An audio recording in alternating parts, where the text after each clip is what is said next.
Hello student, welcome to our YouTube channel commerce efficiency.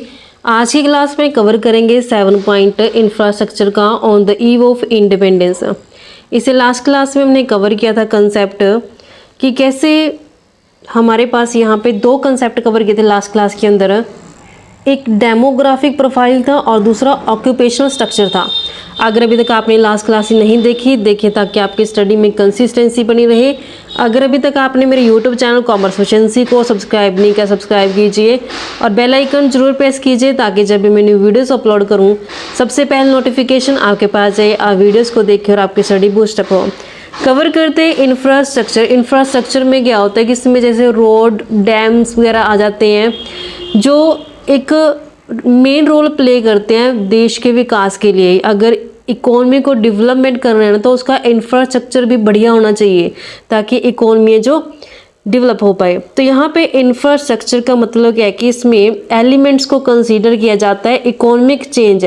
Economic change जैसे कि transport, communication, banking power, energy और element of social changes के अंदर जैसे growth of educational, health and housing facilities को include किया गया है। ये एक फाउंडेशन यानी कि एक आधार का काम करते हैं। अगर एक कंट्री की ग्रोथ और डेवलपमेंट करनी है ना तो उसका इंफ्रास्ट्रक्चर बेटर होना बहुत ज़रूरी है। तो यहाँ पे कुछ एलिमेंट्स है इंफ्रास्ट्रक्चर चेंज के जो ब्रिटिश रूल के दौरान है जो कंसीडर किए गए। सबसे फर्स्ट आता है रेलवे। रेलवे को 1850 के अंदर इंडिया में इंट्रोड्यूस किया गया था कि यहाँ पे जो फिनिश गुड्स थी, जो ब्रिटिश कंपनियाँ फिनिश गुड्स बनाती थी, उस फिनिश गुड्स को हमारे भारत देश के कोने कोने तक पहुँचाने का जो मेन मकसद था ब्रिटिश गवर्नमेंट का। क्योंकि हमारे भारत से जो कच्चा माल था वो ब्रिटिश गवर्नमेंट की तरफ ब्रिटिश सरकारें जो ब्रिटेन में ले जाती थी। फिर उस कच्चे माल का इस्तेमाल करके जो ब्रिटिश कंपनियां थी वो फिनिश गुड्स बनाती थी। वो फिनिश गुड्स को फिर दोबारा कहाँ बेचती थी? वो इंडिया की मार्केट के अंदर बेचती थी। हमारी जो इंडिया है, इंडिया से जो रॉ मटेरियल था वो एक्सपोर्ट किया जाता था यानी कि बाहर भेज दिया जाता था। कहाँ भेजा जाता था? ब्रिटेन के अंदर।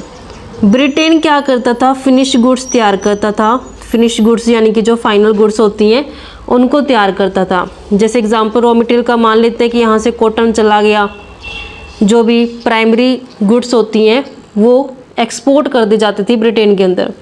फिर उससे फिनिश गुड्स यानी कि एग्जांपल लेते हैं कपड़ा बना दिया गया ब्रिटिश कंपनी द्वारा।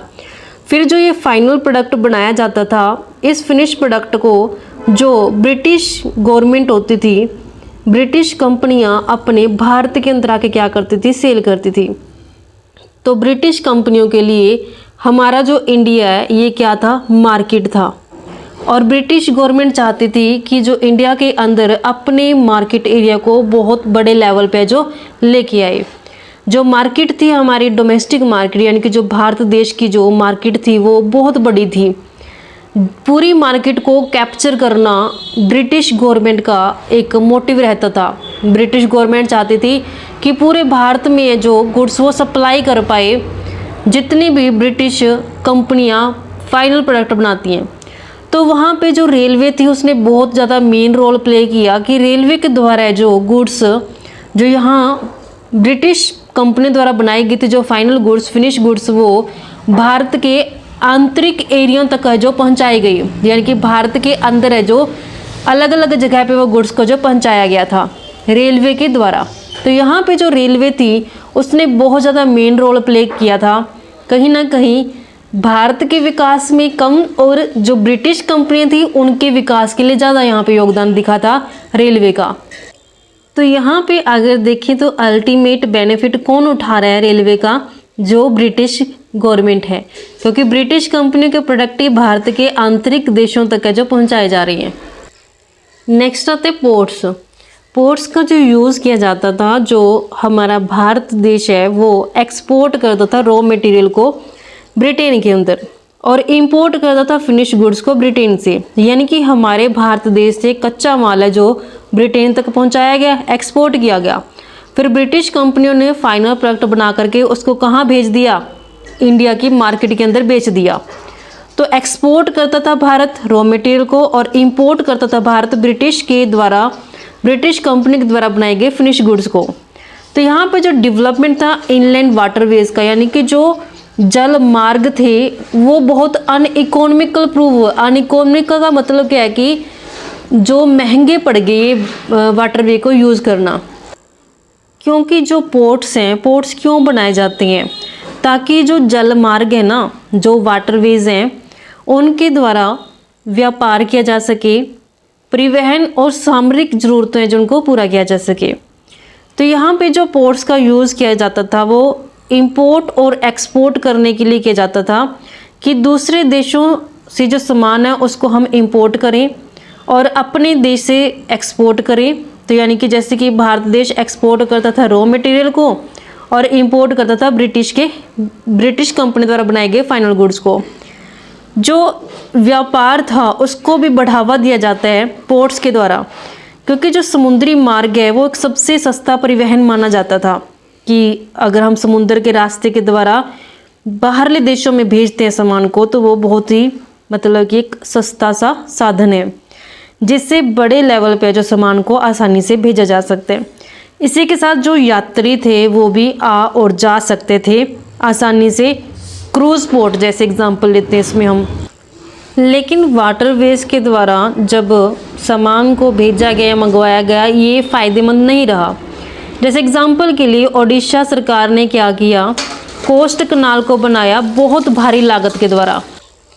कोस्ट कनाल को बनाने के लिए बहुत ज़्यादा पैसा खर्च कर दिया, लेकिन फिर भी जो कोस्ट कनाल थी वो फेल हो गई compete करने के लिए रेलवे को, यानी कि रेलवे को compete नहीं कर पाई जो यहाँ पे कोस्ट कनाल बनाई गई थी ओडिशा गवर्नमेंट द्वारा। इतना पैसा भी खर्च कर दिया कनाल को बनाने में और फिर भी वो compete नहीं कर पाई रेलवे को। पोस्ट एंड टेलीग्राफ्स, पोस्ट और टेलीग्राफ इसलिए बनाए गए थे ताकि एडमिनिस्ट्रेटिव एफिशिएंसी को और ज़्यादा इन्हांस किया जा सके। लेकिन पोस्ट एंड टेलीग्राफ से जो लॉ एंड ऑर्डर था, यानी कि जो कानून और व्यवस्था थी वो भी बनाई गई। रोड्स आते हैं नेक्स्ट हमारे पास। रोड इसलिए बनाए गए थे ताकि ट्रांसपोर्टेशन किया जा सके रॉ मटेरियल का डिफरेंट पार्ट्स ऑफ कंट्री से पोर्ट, यानी कि बंदरगाह के द्वारा जो दूर दूर अलग अलग देशों में जो एक्सपोर्ट किया जा सके, रॉ मटेरियल को पहुंचाया जा सके दूसरे देशों तक। तो यहाँ पे जो वेदर थे, यानी कि जब मौसम ख़राब हो जाता था ना, तो जो रूरल एरियाज़ थे, जो ग्रामीण क्षेत्र थे, उनसे संपर्क टूट जाता था। यानी कि हम जानते हैं कि जो गांव का क्षेत्र होता है, ग्रामीण जो क्षेत्र होता है, उसमें इतने बढ़िया तरीके से रोड है जो नहीं बनाए गए थे। जब बारिश आती थी, बरसात आती थी, तो जो रोड अच्छे ना होने के कारण जो ग्रामीण क्षेत्रों से संपर्क था वो टूट जाता था। तो जो ग्रामीण क्षेत्रों में रह रहे लोग थे उनको नेचुरल क्लाइमेट के कारण बहुत कुछ है जो सहना पड़ता था। तो यानी कि अगर हम सिंपल सी लैंग्वेज में बात करें तो इंफ्रास्ट्रक्चरल चेंज था जो इकोनॉमी के अंदर किया गया ब्रिटिश राज के दौरान, इसे हम डिनाई नहीं कर सकते कि हाँ जो इंफ्रास्ट्रक्चर उसमें चेंज किया गया था जब ब्रिटिश राज आया था। लेकिन जो मोटिव था ना इंफ्रास्ट्रक्चर चेंज करने का, वो हमारे इंडियन इकोनॉमी का ग्रोथ डेवलपमेंट करना नहीं था, बल्कि जो ब्रिटिश गवर्नमेंट थी वो अपनी ब्रिटिश इकोनॉमी को ग्रोथ और डेवलपमेंट करने के लिए ही भारत के अंदर इंफ्रास्ट्रक्चर को डेवलप करके गई थी। बेशक ब्रिटिश राज के दौरान इंडिया का इंफ्रास्ट्रक्चर जो बनाया गया हो, लेकिन फिर भी जो बेनिफिट था इसका वो कौन उठा गई? ब्रिटिश इकोनॉमी उठा गई, यानी कि ब्रिटिश गवर्नमेंट लेगी। इंफ्रास्ट्रक्चरल चेंजेस आने के बावजूद भी हमारी इंडियन इकोनॉमी बैकवर्ड ही रह गई। नेक्स्ट आते हैं, was there any positive impact of the British rule in India, कि क्या जो ब्रिटिश रूल इंडिया के अंदर लागू किया गया था क्या उसका इंडिया के ऊपर कुछ पॉजिटिव इफेक्ट पड़ा? अगर हम बात करें तो नहीं। अगर ब्रिटिश राज के दौरान कुछ इंफ्रास्ट्रक्चर चेंज भी किए गए ना, तो वो ब्रिटिश गवर्नमेंट ने अपने मोटिव को पूरा करने के लिए किया था, अपने फ़ायदे के लिए किया था। तो यहाँ पे जो मोटिव था ब्रिटिश गवर्नमेंट का वो बिल्कुल क्लियर और फोकस था कि इंडियन इकोनॉमी को एक्सप्लॉइट किया जा सके, शोषण किया जा सके इंडियन इकोनॉमी का। हाँ, ये मानते ज़रूर हैं कि जब इंडिया का इंफ्रास्ट्रक्चर चेंज किया गया तो उसका पॉजिटिव साइड इफ़ेक्ट पड़ा, लेकिन सबसे ज़्यादा बेनिफिट फिर भी कौन लेगी? ब्रिटिश गवर्नमेंट ही लेगी। तो यहाँ पे कुछ इसके पॉइंट्स दिए गए हैं, जैसे commercial outlook of the farmers. Commercial outlook of the farmers कहता है कि पहले किसान सिर्फ अपने आजीविका का सोचते थे कि हम किसानी करेंगे और अपने परिवार के लिए जो खाना है जो एग्रीकल्चर से उगाएंगे और अपना यूटिलाइज करेंगे। लेकिन जब ब्रिटिश राज आया तो उसके दौरान क्या हुआ कि किसानों की जो सोच थी वो बदल गई। किसानों ने सिर्फ अपने लिए खेती करना इनफ नहीं समझा, उसने मार्केट के अंदर भी अपने प्रोडक्ट को बेचने का सोचा कि अगर मैं एग्रीकल्चर प्रोड्यूस करूं तो मैं उस एग्रीकल्चर प्रोड्यूस को मार्केट में भी सेल करूं ताकि मैं उससे पैसे कमा सकूं। तो यहाँ पे कहाँ तो एग्रीकल्चर के ऊपर डिपेंड जो फार्मर थे वो सिर्फ अपना यानी कि सब्सिस्टेंस फार्मर थे, सिर्फ अपना ही गुजारा कर रहे थे। कहाँ ब्रिटिश राज आने के दौरान वो उन फसलों को उगाना शुरू कर दिया जो उसे मार्केट के अंदर वो बेच सकते। तो यहाँ पे जब किसानों ने उन फसलों को उगाया जिसे वो मार्केट के अंदर बेचें, तो जिससे उनकी जो मार्केट अनसर्टेनिटी थी वो क्रिएट हो गई, क्योंकि वो देखते थे कि मार्केट के अंदर किस फसल का प्राइस अच्छा मिलेगा ताकि हम वही फसल को उगाएं और फ़ायदा ले सकें। इंडिपेंडेंस से पहले तो किसान सिर्फ अपना मतलब कि आत्मनिर्भर बनना चाहते थे, अपने गुजारे के लिए जो फसल उगाते थे।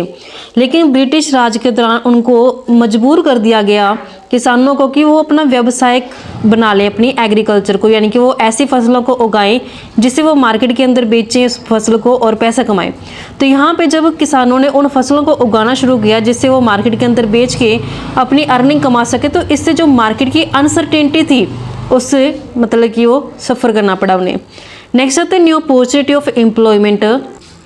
तो जब रोड और रेलवे बनाए गए, रोडवेज बना दिए गए, रेलवेज बना दिए गए, तो उससे क्या होगी? अपॉर्चुनिटी, नई नई अपॉर्चुनिटी है जो इकोनॉमिक और सोशल ग्रोथ की है जो वो ओपन होगी, यानी कि नए नए अवसर है जो वो मिलने शुरू हो गए लोगों को। कंट्रोल ऑफ फेमिनिज, फेमिनिज होता है अकाल, कि ट्रांसपोर्ट फैसिलिटी अच्छी होने के कारण जो मूवमेंट था फूड ग्रेन का वो एक जगह से दूसरी जगह आसानी से होने लगा। जिस जगह पे अकाल था, अकाल का मतलब क्या होता है कि लोगों के पास खाने के लिए अन्न नहीं है, तो वहाँ पे ट्रांसपोर्टेशन के द्वारा जो आसानी से फूड ग्रेन है जो पहुँचाया गया, जो इसको बेनिफिट दिया, जिससे फैमिन यानी कि जो अकाल था उसको कंट्रोल किया जा सके। नेक्स्ट होते हैं monetary system of exchange. Monetary system of exchange का मतलब क्या है कि पहले बार्टर सिस्टम होता था कि आप मुझे वस्तु दो, उसके बदले आपको जिस वस्तु की जरूरत है वो आपको उसको दे दिया गया, यानी कि गुड्स के बदले गुड्स को जो दिया जाता था, आदान प्रदान किया जाता था, वो बार्टर सिस्टम होता था। लेकिन धीरे धीरे क्या होगी, मनी आई। अब हम क्या करते हैं, जब भी कुछ खरीदते हैं या फिर बेचते हैं तो किससे करते हैं? मनी से करते हैं, पैसे से करते हैं। तो जैसे जैसे मॉनेटरी सिस्टम का ग्रोथ हुआ, विकास हुआ, तो उससे एक्सचेंज फैसिलिटी है जो वो बढ़िया हो गई। फ़ायदा क्या हुआ कि डिवीज़न ऑफ लेबर हो गया। डिवीज़न ऑफ लेबर क्या कहते हैं कि एक काम को करने के लिए हम उस लेबर को डिवाइड कर देते हैं। जैसे एग्जांपल लेते हैं कि एक कार बनानी है, कार का इंजन बनाने के लिए अलग लोग हैं, उसका स्ट्रक्चर बनाने के लिए अलग लोग हैं, उसको पेंट करने के लिए अलग लोग हैं। तो इस तरीके से क्या कहते हैं, डिवाइड कर दिया गया लेबर को। स्पेशलाइजेशन, जब एक पर्सन एक काम को बार बार करता है ना तो उस काम में वो एक्सपर्ट होता है, स्पेशलाइज्ड होता है। पहले वो एक काम को करने में 2 घंटे लगाता है, तो जब वो एक काम को करने में बार बार एक काम को करता रहेगा तो उस काम को करने में वो 2 घंटे की बजाय अब 1 घंटे में कर देगा, तो स्पेशलाइज हो जाएगा। और लार्ज स्केल प्रोडक्शन, तो जब उसका 1 घंटा बच गया तो उसमें क्या करेगा, और प्रोडक्शन कर देगा, जिससे प्रोडक्शन है जो वो बड़े लेवल पे संभव हो पाएगा। एफिशिएंट सिस्टम ऑफ एडमिनिस्ट्रेशन, जो ब्रिटिश गवर्नमेंट थी इंडिया के अंदर, उसने कानूनी व्यवस्था को एफिशिएंट सिस्टम यानी कि बढ़िया तरीके से किया। तो जो कानून व्यवस्था बनाई गई थी ना ब्रिटिश गवर्नमेंट द्वारा, वो एक रेडी रेफरेंस का काम किया उसने अपने भारत के लिए। यानी कि जो हमारे राजनेता थे, पॉलिटिशियन थे, जो प्लानर थे ना, उनके लिए पहले से क्या थे, मार्गदर्शक का काम है जो किया गया, जो ब्रिटिश गवर्नमेंट ने एडमिनिस्ट्रेशन बनाए थे। यानी कि क्या था कि भारत में जो ब्रिटिश सरकार थी उसने इतनी बढ़िया तरीके से जो एडमिनिस्ट्रेटिव पॉलिसी बनाई हुई थी, जो हमारे भारत में क्या वो विरासत के रूप में छोड़ गई। जो हमारे पॉलिटिशियंस थे, जो प्लानर्स थे, उनके लिए क्या किया उसने, एक तैयार मार्गदर्शन के रूप में जो कार्य किया। यानी कि जो ब्रिटिश शासन के दौरान जो प्रशासनिक ढांचा था, जैसे कानून था, व्यवस्था थी, सिविल सेवा, राजस्व व्यवस्था थी, ये सब बनाई गई थी।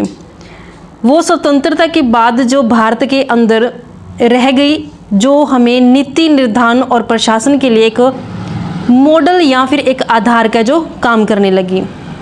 जो भारत के अंदर पॉलिटिशियन थे, जो प्लानर्स थे, उन्होंने इन्हीं योजनाओं को अपना करके आगे की योजनाएं जो बनाई। तो इस तरीके से बच्चों हमारे पास एक कंसेप्ट बनता था। आई होप आपको क्लियर हो गया। इसी के साथ ये चैप्टर भी कंप्लीट होते हैं। नेक्स्ट क्लास में कवर करेंगे नया चैप्टर। ऐसे रेगुलर क्लासेस के लिए आप मेरे यूट्यूब चैनल कॉमर्स एजेंसी को सब्सक्राइब, लाइक और शेयर करें। बेल आइकन जरूर प्रेस करें ताकि जब भी मैं न्यू वीडियोस अपलोड करूं सबसे पहले नोटिफिकेशन आपके पास आए। आप वीडियोस को देखकर आपकी स्टडी बूस्ट अप हो।